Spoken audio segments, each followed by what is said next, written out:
Emmy-nominated, Golden Globe-nominated, and instantly iconic from Charlie's Angels to that unforgettable red swimsuit poster. Farrah Fawcett was one of the biggest stars of the 1970s, but behind the perfect smile was a career built on pressure, judgment, and secrets Hollywood never wanted exposed. And nothing revealed that more than the night she walked onto The Tonight Show and did something so unexpected, so off-script, that producers didn't just panic. They banned her. What did Farrah do? Why did a single interview terrify the network? And what truth was she hiding that night? The answer is far stranger and far sadder than anyone knew. To understand why Farrah Fawcett was banned from The Tonight Show, her story has to be traced back to the beginning, long before the fame, the headlines, and the chaos. Farrah Fawcett was born on February 2, 1947, in Corpus Christi, Texas. Even as a child, her striking beauty and warm, magnetic presence drew attention everywhere she went. Her parents, James and Pauline, supported her love for performing, and she quickly became a standout in school plays and small local pageants.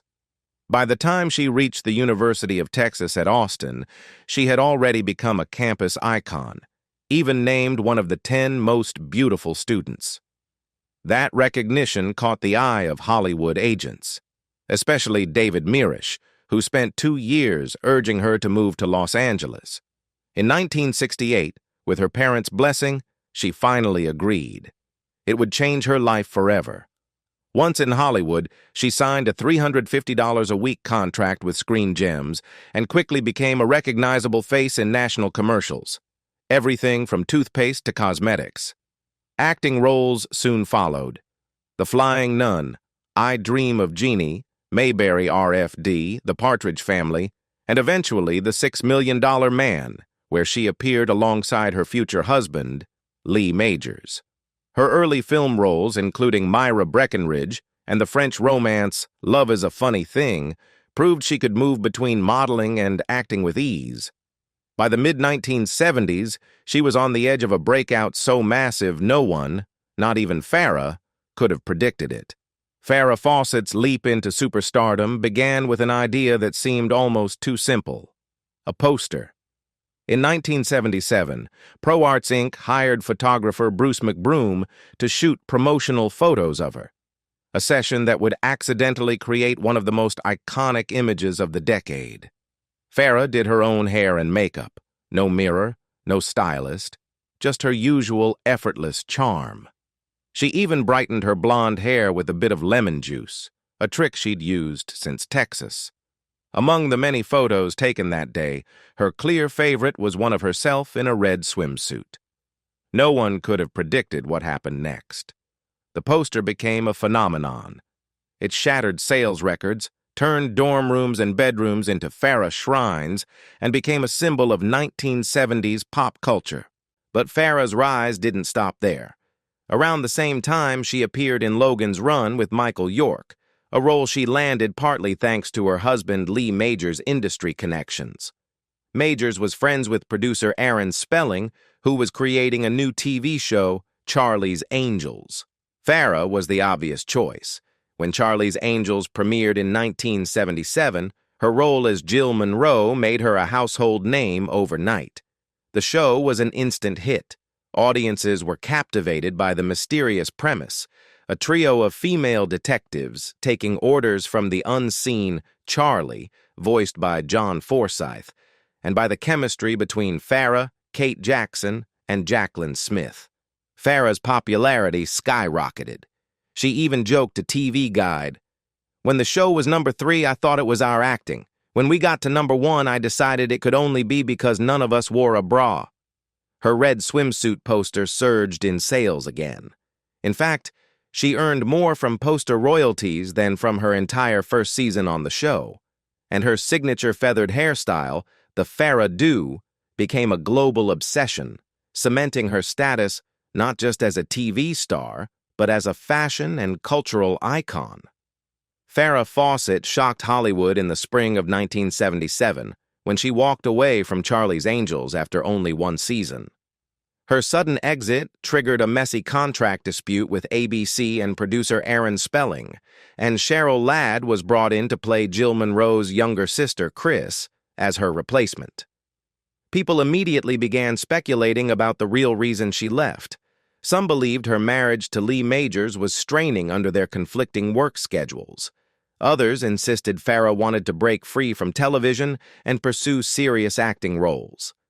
Adding to the tension, she had never fully signed her Angels contract due to disagreements over merchandise profits, especially posters featuring her image. The result was a 2-year legal standoff. In the end, Farrah agreed to return for 6 guest appearances to settle the dispute. Even so, her departure didn't damage her fame. It only made her more intriguing. Freed from the constraints of the show, she began exploring dramatic roles, slowly earning critical respect and reshaping her public image. Farrah wasn't just a TV phenomenon. She became a symbol of how women could break molds in 1970s pop culture. Leaving Charlie's Angels opened the door to film, but Farrah's path to big-screen success was rough at first. Her 1978 debut, Somebody Killed Her Husband, was hammered by critics, so much so that some joked the title should have been Somebody Killed Her Career. The film flopped financially, setting a discouraging tone for her early movie years. Undeterred, she moved on to Sunburn, 1979, with Charles Grodin and Art Carney, but critics dismissed that film too. Then came Saturn III, 1980, with Kirk Douglas, an ambitious sci-fi thriller that also failed to win over audiences. Still, Farrah refused to retreat. Her persistence finally paid off in 1981 with The Cannonball Run, where she starred alongside Burt Reynolds, Dean Martin, and Sammy Davis Jr.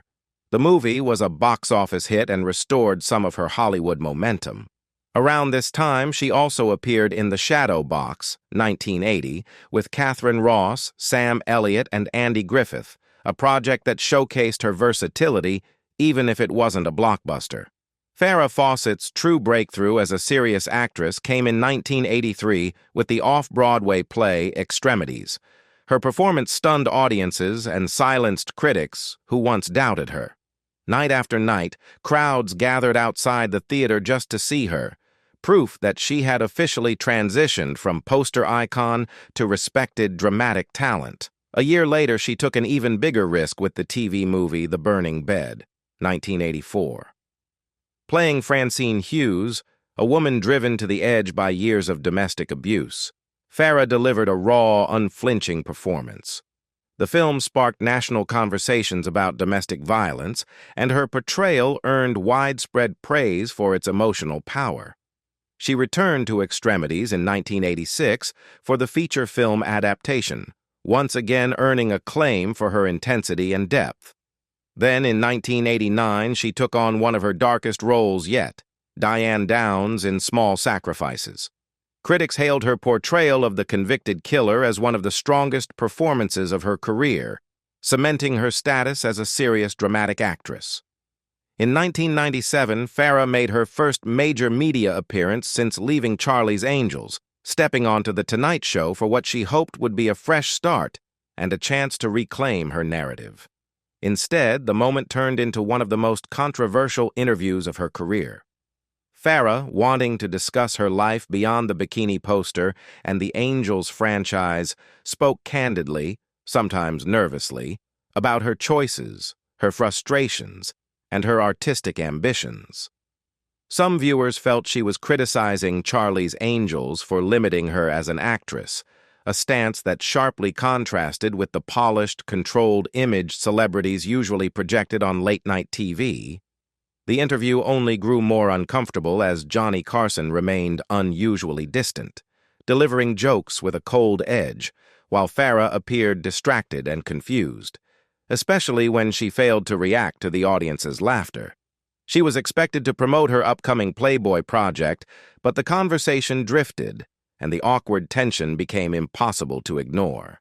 The Tonight Show moment that truly shocked audiences came when Farrah, mid-conversation, turned toward the studio backdrop, mistaking the painted set for the real New York skyline, and blurted out, "Wow!" The audience froze, unsure whether to laugh or worry.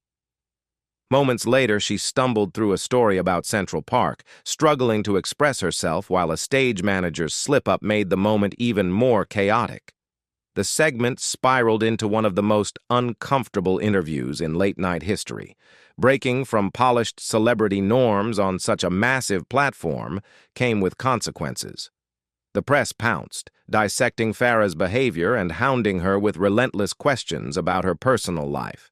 Still, she weathered the ridicule, continued working in film and television, and slowly rebuilt her image, though most viewers never truly understood what she was enduring privately. Farrah's romantic life was as dramatic as her career. In the late 1960s, she began dating rising star Lee Majors. They married in 1973 and quickly became Hollywood's golden couple. But their demanding careers kept them apart, and the marriage slowly cracked under the pressure. Even after they separated, Farrah continued using the name Farrah Fawcett Majors in her credits, a sign of lingering attachment. Their divorce was finalized in 1989. Her long, intense relationship with actor Ryan O'Neal began in 1979 and produced her only child, Redmond, in 1985. Their bond was passionate but turbulent. Farrah once admitted, "Sometimes Ryan breaks my heart, but he's also responsible for giving me confidence in myself." Meanwhile, Ryan's daughter, Tatum O'Neal, publicly accused him of being violent toward Farrah, adding another layer of darkness to their already volatile relationship.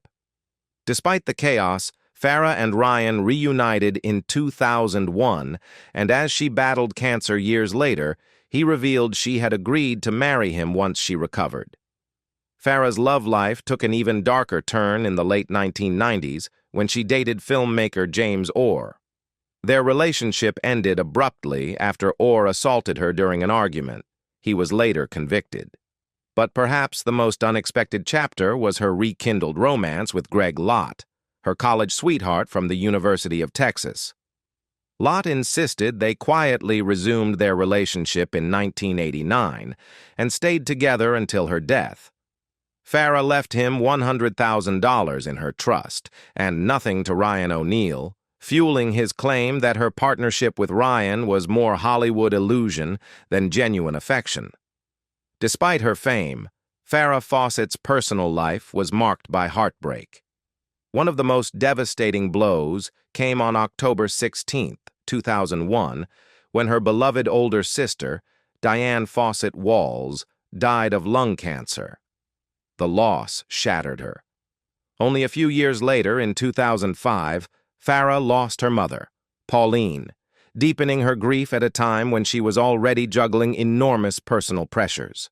Her only child, Redmond O'Neal, added another layer of stress. Born in 1985 during her relationship with Ryan O'Neal, Redmond struggled with addiction throughout his adult life and faced multiple legal troubles. Farrah worried constantly about him, even while coping with her own health battles. In 2006, Farrah was diagnosed with anal cancer. She immediately began treatment, chemotherapy, radiation, and surgery, and briefly received good news on her 60th birthday in early 2007 when she was declared cancer-free. But the victory was short-lived. Just months later, the cancer returned aggressively, spreading to her liver. Refusing to give up, Farrah sought advanced and alternative treatments in Germany, undergoing surgeries, perfusion, embolization, and later laser therapies.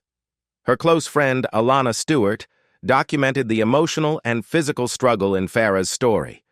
A 2-hour special that drew nearly 9 million viewers when it aired in May 2009. The film showed her courage, hope, and determination even as her body weakened.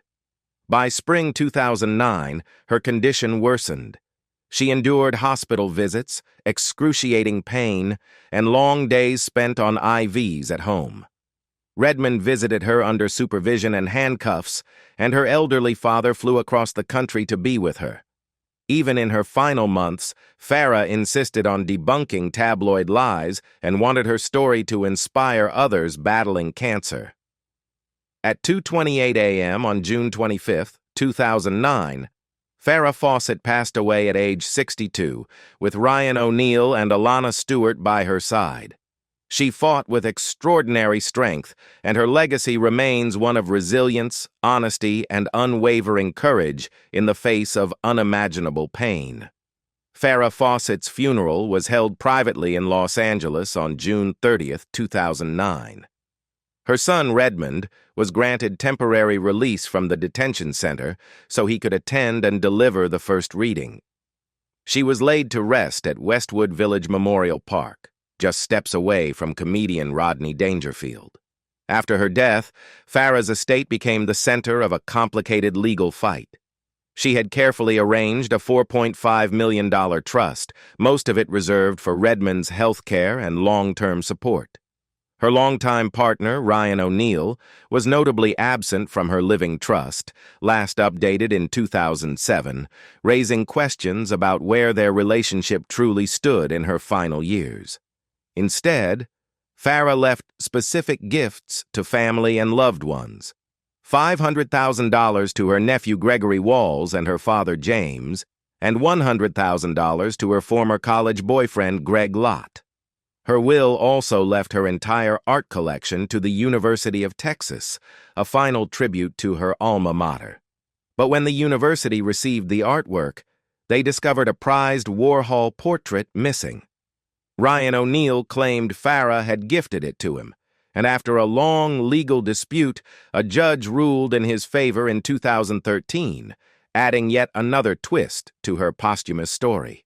Farrah Fawcett's influence stretches far beyond her iconic smile and legendary blonde hair.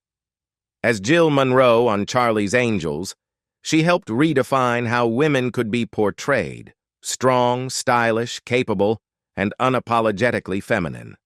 Her red swimsuit poster became a global symbol, but her dramatic roles proved she was far more than a pop culture image. Her openness about her cancer battle also left a profound impact. By sharing her journey publicly, she raised awareness, encouraged early detection, and brought attention to research efforts. Her courage resonated with millions. Farrah's legacy, on screen and in advocacy, remains powerful. She inspired actresses, shaped cultural images of women, and showed the world what resilience truly looks like. Her story endures as a reminder that real strength lies in confronting life's hardest moments with honesty, courage, and heart.